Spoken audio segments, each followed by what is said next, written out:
I'm obliged to fight for some of our most vulnerable people, those that are in remote communities, those whose first language is not English. That is what I have done, and that is what I will continue to do to improve the lives of some of our most marginalised Australians. That's what keeps me going. You know, I might be a survivor of domestic violence myself. I might have experienced adversity at some point in my life. That's not entirely who I am. I am who I am because of the things that I've achieved in my life, because I can watch my children now becoming young men and establishing themselves in the world and being confident in who they are. And that is all that I want to aim for in supporting others to feel that way, to be confident human beings who can stand on their own 2 feet. I've done the lowest paid jobs, the hardest labouring jobs, and I've worked in factories, and I've worked in pipelines, I've worked at corporate levels, and President of the Labor Party.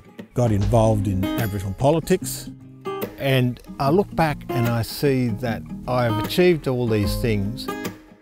It's not because I had a voice, it was because my parents taught me things at a very young age, installing in us that we weren't victims, we could grasp life with our own hands.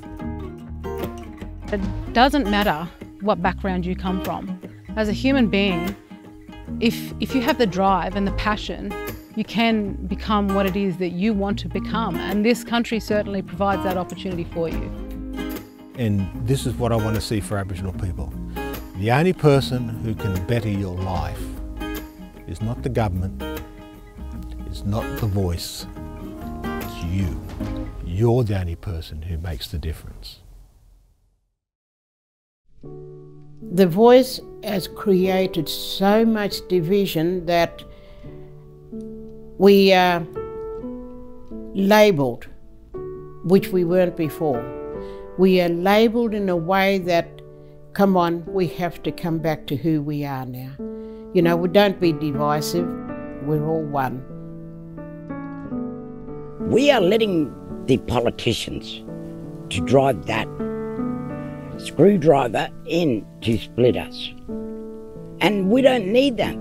As we were growing up, we were told not to notice colour because colour didn't matter to us. We were just all one Australians.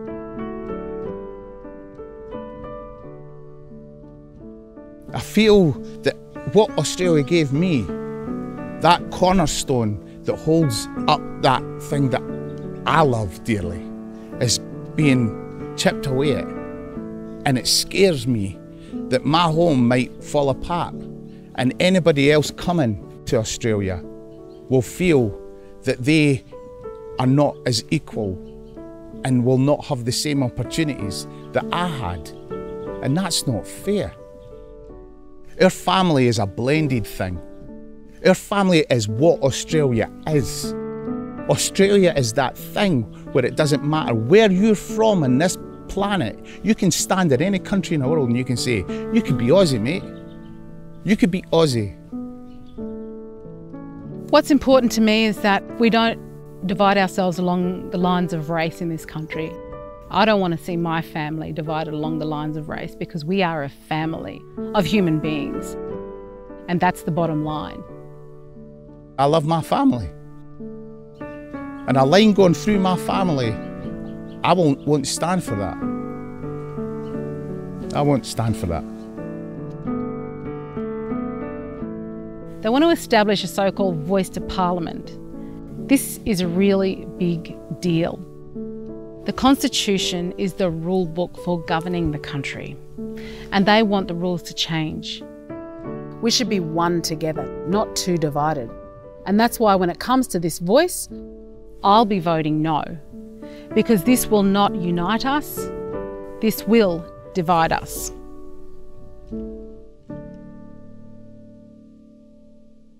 Authorised by Matthew Sheehan, Advance Australia, Canberra.